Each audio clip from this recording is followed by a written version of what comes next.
Another week, another 2023 3-round mock draft. Stick and pick. Let's go.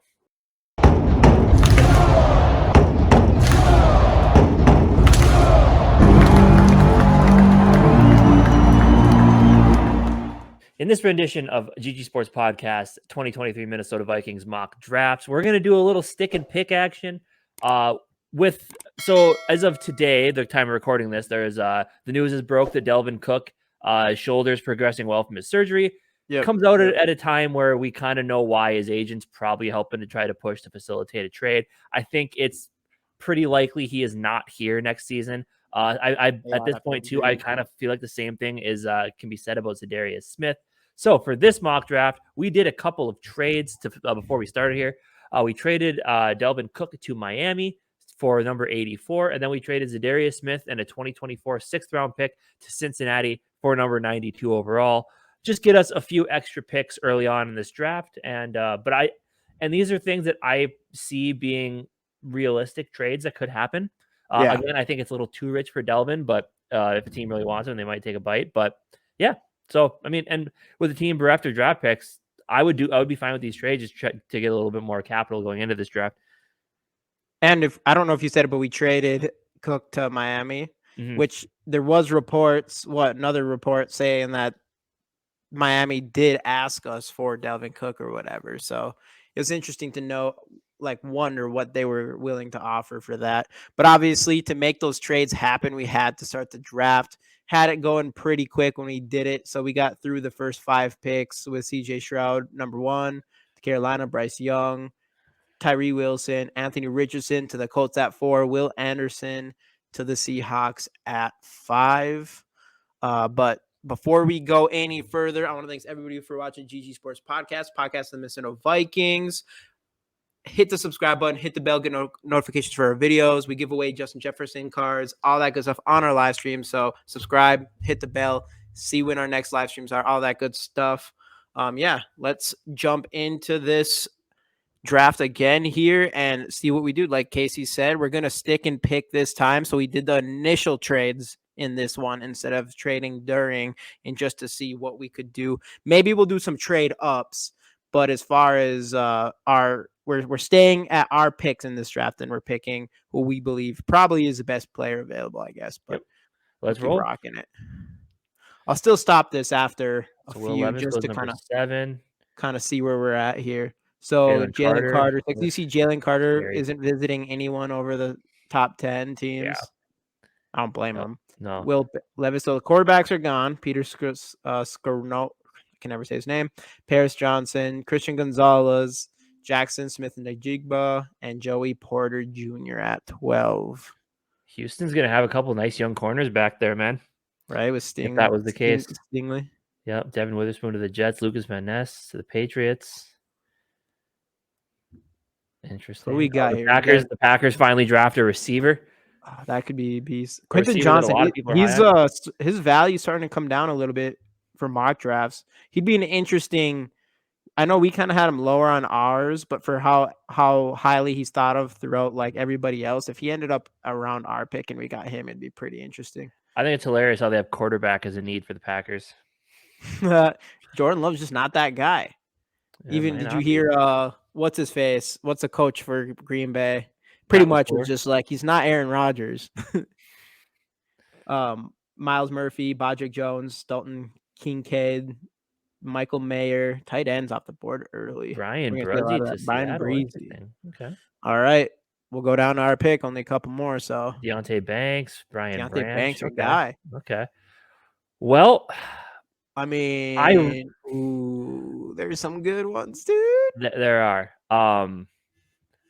I would say if it was up to me, I really like Kancey, and now the more Nolan Smith in there too. People keep bringing up him and Aaron Donald. Obviously, it's a tall task to ask Kancey to be anything like Aaron Donald, but obviously, besides the Pittsburgh thing, I think they're the same exact size. I think Kancey's either an inch taller or a pound heavier or something going into the combine, but Kancey ran a faster 40 than he did. And so I don't know. I know he has a thing with his size, but he's actually a little bit bigger than Aaron Donald. So So I mean, I would say I'm looking either. I don't know. The Jordan Addison's still there. I know. I heard the Vikings are bringing him in on a visit coming up here, pre-draft visit.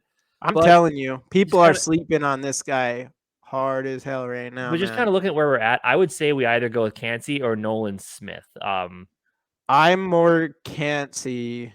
If it was up to me, I'd go Cansey, Zay Flowers, or Jordan Addison here. Because I guess in the way that we're doing this, we still do have Daniil Hunter, and we also have Marcus Davenport now as well. So I would say interior obviously we is also have probably more of Madison as well. Yeah, but I would say interior is probably more of a need than edge. So I'm fine with going Cansey if that's what. Plus Nolan Smith, that kind of he had a great combine and his draft stock really went up because of that. Those players kind of scare me sometimes. Yeah, for sure. Cansey so just I think you watch the tape. Cansey is just and he's our biggest need. He's our biggest need. Otherwise, I'd be Zay Flowers, Jordan Addison all day too. Sure. But take our biggest need, first round pick. Say so. I think that's fair. I would be happy to get him at 23 for sure. Zay Flowers, so do we want to wait all the way to the third round, or are we going to want to trade up into the second at all? We'll just let her run to the third round. All right. I mean, again, with how much Kwesi traded last year, I don't see this being realistic that we'll end up waiting until the third round again. Or that we'll end up waiting until the third round, but then we could still get our quarterback in the third round. You know what I'm saying? You never know. Trenton Smith. Okay. Manuel Forbes. John Michael Schmitz. Right there. That guy that went to Seattle right there. I'll pause it for a sec. That's the guy that Rap just did a video on, right? Thule? Yeah. Yep. John Michael Schmitz going to Miami. Going to play with Dalvin. Going to the Dalvin Cook. Zach Charbonnet going to Be interesting to see what's left on the board when we get to our next pick. Well, I know little run on receivers there, huh? I know they're picking our guys. Tank Dell. Hendon Hooker's gone. Went a few picks before we had a shot, which is really weird. I don't know why. I don't know why they would take a quarterback when they have Kenny Pickett. But I mean, at this point, Garrett Williams. Garrett Williams is okay. Andre Brooks, Carter, I like him a lot Carl as well. Brooks, I know we liked him from a pass rush standpoint for sure. But also, scroll down a little bit. I mean, Michael Wilson, if we're looking at receiver. Yeah, I do like Michael Wilson. I think he's going to be someone that's going to be better than what people think because I think he has an injury or something like that. Yeah, but he looks good on tape. I liked what I saw on tape with him. But I mean, are we looking? I mean, Dwayne McBride is there. See, I think guys like Ajomo, as well as who else was up there above Ajomo?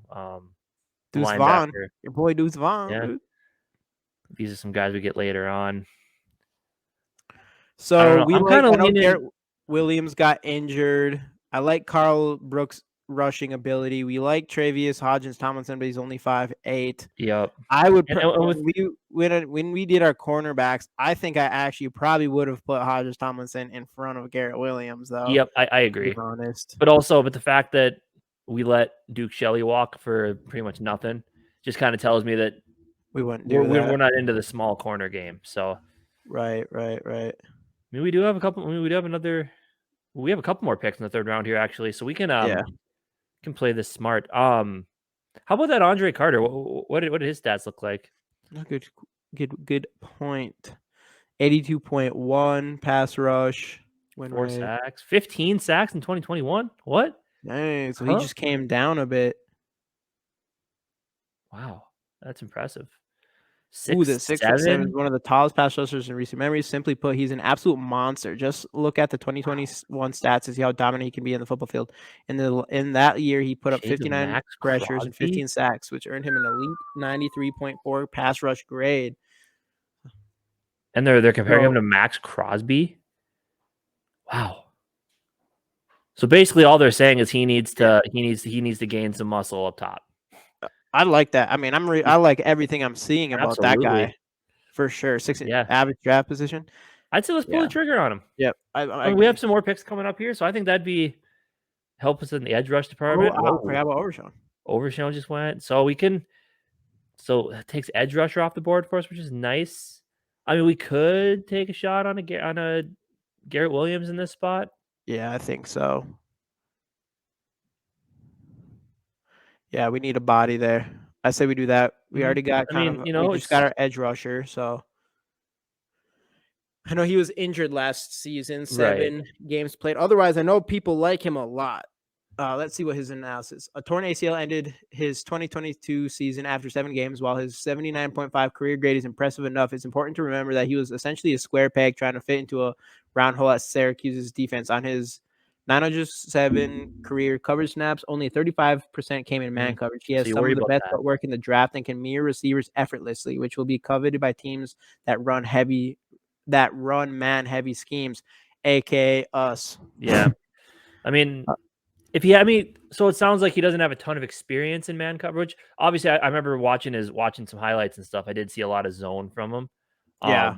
But I mean, if he's got the physical tools to do it, just needs a little bit of sculpting, which is fine. 5'10", 192. He's not super huge, but better than being 5'8". Yeah. Second round pick. If they're calling him a second round talent. We're going to get him in the 3rd round. Yeah, I'm fine with that. Pull the trigger. Take a shot. Yep, for sure. Yeah. Heavy defensive draft here so far. I believe we have one more pick coming up, right? Yep. I mean, do we want to? So basically, we've covered defensive interior, edge rusher, and corner. Yep. So I would say one of 2 things here. Either one, take a shot on Dorian Williams out of Tulane. Might be a little high, but or grab a receiver. I mean, we can go after Michael Wilson. I honestly think Michael Wilson. It's hard. He's like the wide receiver that people have maybe higher on their boards that nobody's talking about. Yeah, jump into his stats here quick. Let's see kind of what they're looking like there. 74. So obviously his health is an issue. Yeah. 6 games played last year. So let's just do an analysis here. Oh, no, they don't even have given. They're not even going to give him one. Yeah. 6'2", 213, age 23. So he looks good on field. He looks like he'd be a big red zone target, is what I got from watching his tape. Just because he goes in high tips the ball, like he just controls one-on-ones and goes and grabs those balls. That it looked like to me, but I don't know. He could obviously with all those injuries. Otherwise, we could grab another cornerback that we see, even though we know about Shelley and stuff. But I'm assuming this dude could probably play. Yeah, he won the Jim Thorpe Award this past season, given to the best defensive back in college football. The senior forced 21 incompletions, more than any other defender in the country. He has legit speed to go along with incredibly smooth hips to make him the most fluid quarterback in the class. The big worry is his size. As Hodges Thompson measures in at just 5'9" and 180 pounds. Completely twitched up, one of the most efficient movers you'll ever see at cornerback. Breaks from off coverage are elite. He beats wide receivers to spot routinely. Silky smooth hips. Absurdly over-aggressive to compensate for his size, 14 penalties. I love that about him, though, honestly. I think that's a positive for his size. I mean, there's one clip of him just taking on a massive tight end or something, and it's crazy. I don't know. My question is, like, could this dude play more of like a slot role? Potentially. What's his role? Off-zone cornerback. He may be pigeonholed as a slot by I just pigeonholed the shit out of him. But that's a misdemeanor due to where the position is trending in the NFL. However, THT has to protect playing press. I don't know. I really like this guy. If we picked him, even though his size is concerning, but yeah, I'm kind of leaning there, or wide receiver, or just grabbing a linebacker in this spot. No. I mean, we do need linebacker. So so far in this draft, we've loaded up on defense, which I would not be upset with, but also, we don't really have that legitimate number 2, which, does a guy like Michael Wilson gives you that legit number 2? Probably not, but it's another receiver in the room to, with height and speed. Right. For sure. I think I'd rather pick. I'd probably take a chance on Michael Wilson or Hodges Tomlinson over this linebacker. Let's add some offense to this draft. All right, we're going with Michael Wilson. Big wide receiver, get a little bit of speed in there. I'm cool with that. We're going on talent. We're going on talent. Absolutely. And a lot of times you kind of have to. So, all right. So looking at how we did, how will they grade us out? Let's find out, shall we? So A+ for the what a killer draft, man. So A+ for the Kalijah Cansey pick, which I would be so happy if we got him in the real draft. Absolutely. If he was there for us, especially if there isn't really much else there, just because we need it's what we literally need more than anything. I know we'd maybe want more size, but we need pass rush on that D line more than anything. Andre Carter, I mean, 2021 stats, 15 sacks, came down a little bit this last year. Obviously, athletic freak, needs to gain some size from the sounds of it, kind of small, put on some muscle, but man, 15 sacks 2 seasons ago, nothing, that's fantastic. So, and getting him under the tutelage of Flores, it will be fantastic. Then Garrett Williams at number 87, A+ there. More of a zone corner, but has a ton of ability to be coached up into a man coverage. And then Michael Wilson, obviously, he's got everything you want in a receiver other than a healthy track record, but the NFL is a great place to change that. But if this is how the first 3 rounds went down, I wouldn't be upset with it at all. Yeah. Yeah. I mean, it would have been nice to maybe, add a quarterback, especially with the uncertainty surrounding Kirk Cousins. But right. If there's nobody there, what do you do?